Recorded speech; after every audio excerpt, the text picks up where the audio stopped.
Voilà, bonjour, c'est Muchendo Chimère. Donc, je suis venu vous présenter un exercice sur la cinématique d'un point.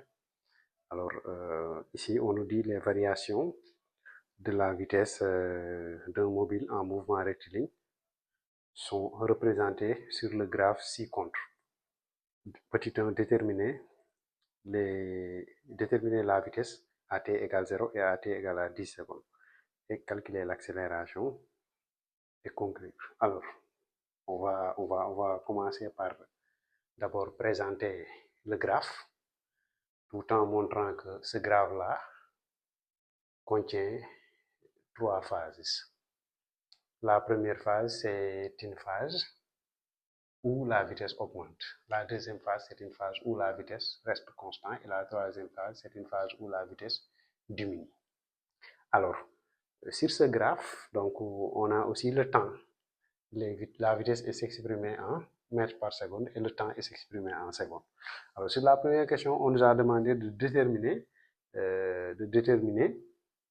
la vitesse à t égale 0 et à t égale à 10 secondes. Donc, dans ce cas, sur la première question, à t égale 0, on voit bien sur le graphe que à t égale 0, la vitesse est égale à 0 mètres par seconde.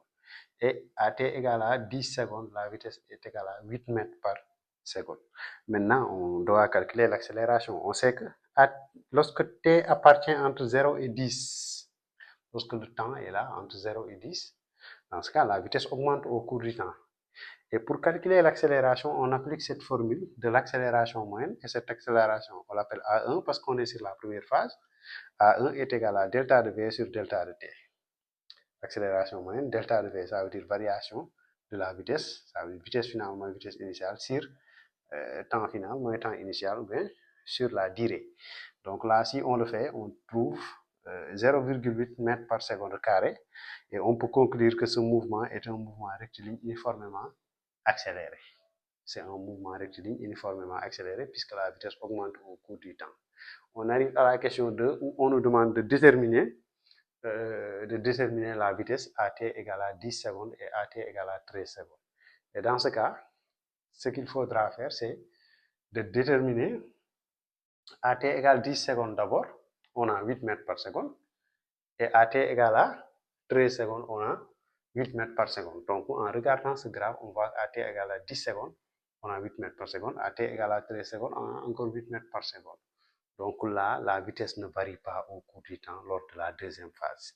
Et si on calcule l'accélération, on trouve 0 mètres par seconde carré. L'accélération devient nulle. Quand la vitesse est constante, on n'a pas d'accélération.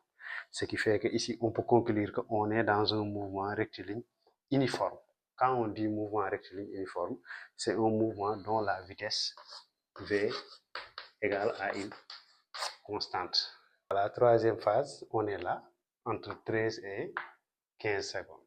Et on voit que c'est un mouvement dont la vitesse diminue au cours du temps. Donc on est là à la troisième phase. Alors, à t égale à 13 secondes, on retourne sur la figure, on voit que à t égale 13 secondes, la vitesse est égale à 8 mètres par seconde.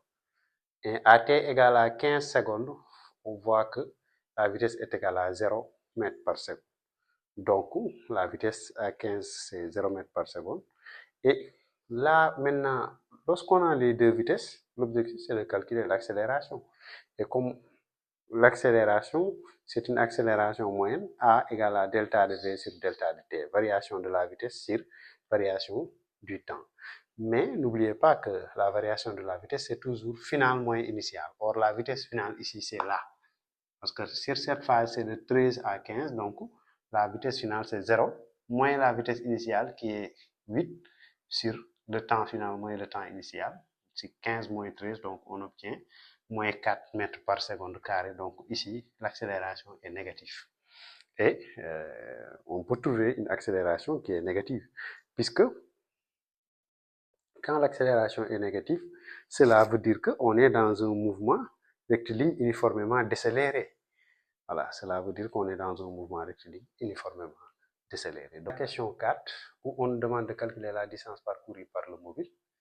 Alors, pour cela, on va calculer la distance parcourue pour chaque phase. D'abord, sur la première phase, on est entre 0 et 10 secondes. Donc, on va appliquer delta de V au carré. Quand je dis delta de V au carré égale à 2 accélérations que j'appelle A1 multiplié par delta de X. Alors, delta de X, cela, je l'appelle delta de X1.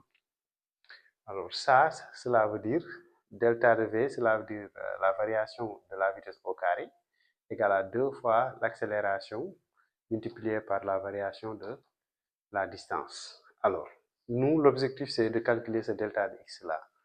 Donc, on va tirer en mettant delta de X1. Delta de X1 est égal à delta de V au carré sur 2 accélération A1. Alors ça, lorsqu'on le fait, on aura notre delta de X1.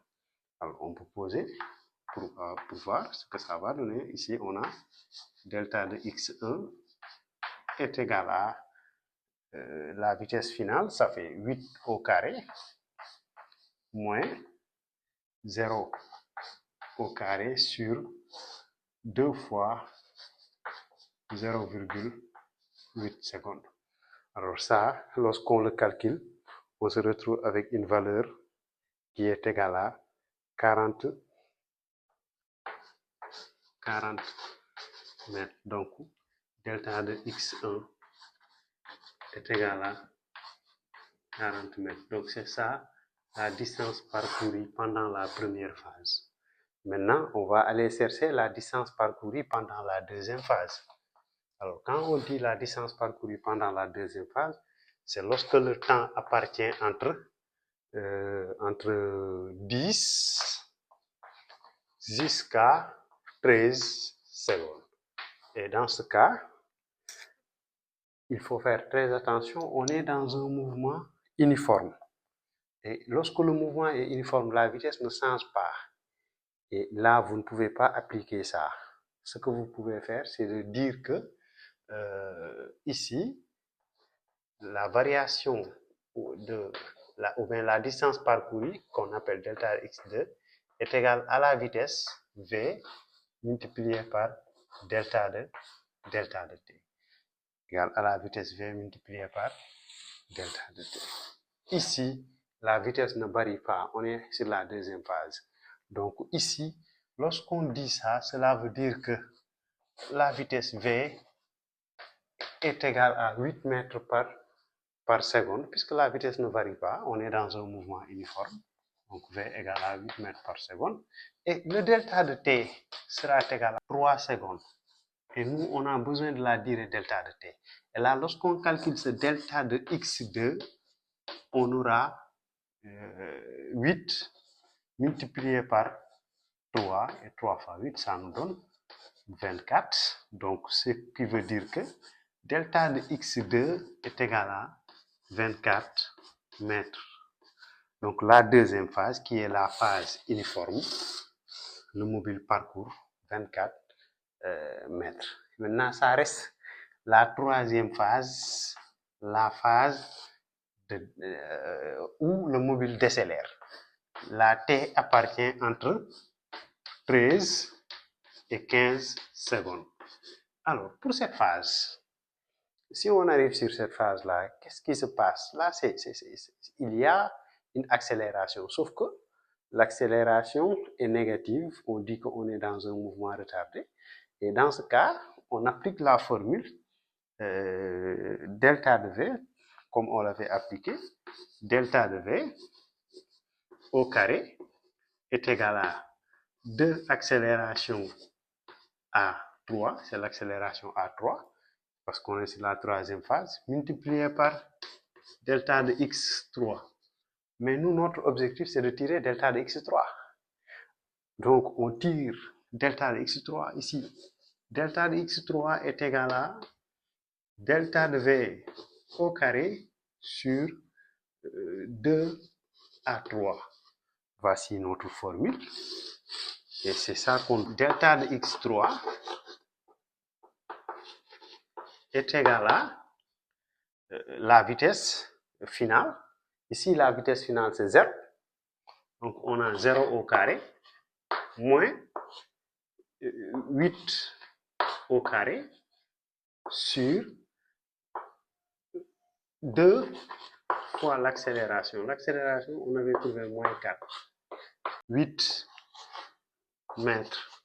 Delta de x3 est égal à 8 mètres. Donc ça, c'est pour la troisième phase. Et nous, l'objectif, c'est de calculer la distance totale parcourue. Et cette distance totale parcourue, delta de x est égal à delta de x1 plus delta de x2 plus delta de x3. Ça veut dire la somme des distances parcourues. Et ça, avec ces 3 delta de x, on obtient delta de x égale à 40 plus les 24 plus les 8 mètres. Donc tout ça va nous donner delta de x égale à 72 mètres. Donc la distance totale parcourue égale à 72 mètres. La cinquième question, de déterminer les équations des différentes phases. D'abord, lorsqu'on se trouve sur la première phase, cette première phase,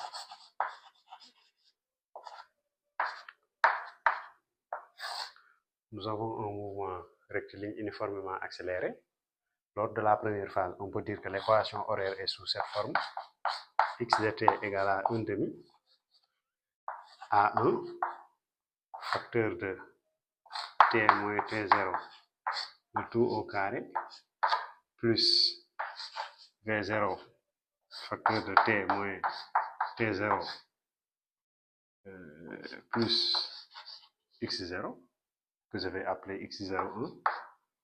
Alors, lorsque j'écris ça, l'objectif c'est de chercher les conditions initiales. Ici, AT égale 0. Le T0 ici, c'est 0. Là, on voit que T0 égale 0. Donc, T0 égale 0. Et que X0 aussi égale à 0, puisqu'on est là avec la première phase, le X0 égale à 0. Le V0 aussi égale à 0. Maintenant, ça reste seulement l'accélération. Cela veut dire que ici, si on donne l'équation de la première phase, on se retrouve avec x de t est égal à 1 demi A1 t au carré. Or, A1 est égal à 0,8 mètres par seconde carré. Donc, on va le remplacer. Lorsqu'on le remplace, on va se retrouver avec x de t est égal à 0,4 t carré. 0,4, on a pris 0,8 divisé par 1 demi. Donc, c'est ça qui sera l'équation de la première phase. L'équation horaire est sous la forme x de t égale à v facteur de t moins t0 plus x0 2. On est à la deuxième phase. Alors, je vous rappelle que cette deuxième phase commence ici, à ce point. Ça veut dire AT égale à 10 secondes. Aujourd'hui, le T0 n'est pas nul. Ici, le T0, on le connaît. Avec la deuxième phase, on peut dire que T0 est égal à 10 secondes. Parce que la deuxième phase commence à T égale à 10 secondes. Donc, le T0 n'est pas nul. Et encore sur la deuxième phase, on connaît la vitesse. On sait que la vitesse V est égale à 8 mètres par seconde. Parce que arrivé à t égale 10 secondes, la vitesse est égale à 8 mètres par seconde.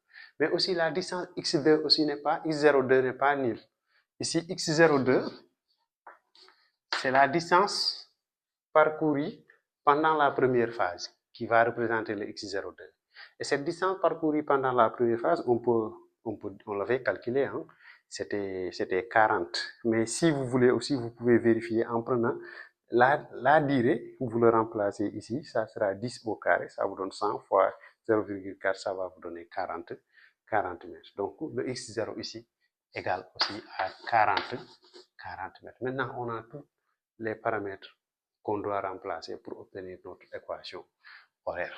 Donc ici, l'équation horaire x de t est égale à, on remplace v par 8 facteur de t moins 10 plus les 40. Alors ça, si on le développe, on va se retrouver avec x de t est égal à 8t moins 80 plus 40. Donc on peut dire que x de t est égal à 8t moins 40. Donc voici notre deuxième équation. On peut l'écrire comme ça, comme c'est un mouvement avec une accélération, on peut dire que x égale à 1 demi l'accélération facteur de t moins t0 le tout au carré plus v0 facteur de t moins t0 plus x0. Mais ici, je l'appelle x03 parce qu'on est à la troisième phase. Ça commence ici à t égale 13 secondes. Alors, ce qui veut dire que le t0 ici, c'est 13 secondes. La vitesse v est égale à v0. La vitesse ici, c'est 8 mètres par seconde. Et l'accélération pour cette phase, c'est moins 4 mètres par seconde. On l'avait calculé. Et maintenant, ça reste le x0, le x0 de cette phase. Ça veut dire le x03. Le x03, c'est lorsqu'il a parcouru la première phase et la deuxième phase. Donc, on fait la somme des deux distances qu'on avait déjà calculées, qui est 40 plus 24, ça donne 64. Donc, on a tous les paramètres qu'on doit remplacer là pour pouvoir donner l'équation horaire. D'abord, on remplace ici, on remplace moins 4, qui est l'accélération, on remplace la date t0 qui est égale à ici 13 et on remplace le x0 qui est égal à 64.